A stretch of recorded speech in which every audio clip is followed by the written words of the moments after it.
Fu Rong and Fu Qian. Fu Rong and his son Fu Qian were both loyal military officers to the Shou kingdom who are remembered for their heroic deaths in battle.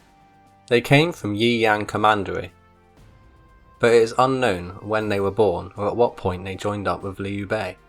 At some point during Fu Rong's career, he earned a promotion to General of the Household of the Left. Then, in 221, he followed his lord into battle at Xiaoting, also known as the Battle of Yiling.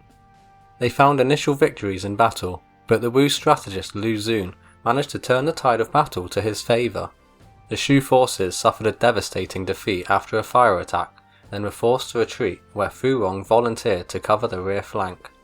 It's recorded how Fu Rong fought more angrily once all of his men had been slain. The Wu soldiers asked him to surrender when he replied, "Dogs of Wu, do you think a Han officer will ever surrender?" He continued fighting until he was overwhelmed and killed. The founding emperor of the Jin dynasty specifically mentions this event in his decree. Fu Qian mourned his father's death before being promoted to his old position. Fu Qian held this title until he was promoted again to the area commander of Guanzhong.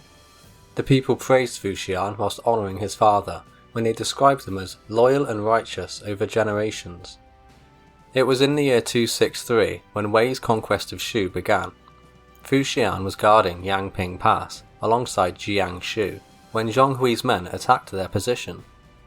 Fu Qian was ordered to protect the pass, whilst Jiangshu was sent to assault the enemy's position, but whilst he left, he opened the gate and surrendered to the approaching Wei army. Fu Qian led his men in a futile attempt to secure the gate and drive the enemy back, but he was killed by soldiers led by Hu Zun's son, Hu Lai. Fu Qian's death was also mentioned in Emperor Wu of the Jin dynasty's imperial decree. Here, it states that Fu Qian resisted the invaders and never once attempted to return to the city up until his death.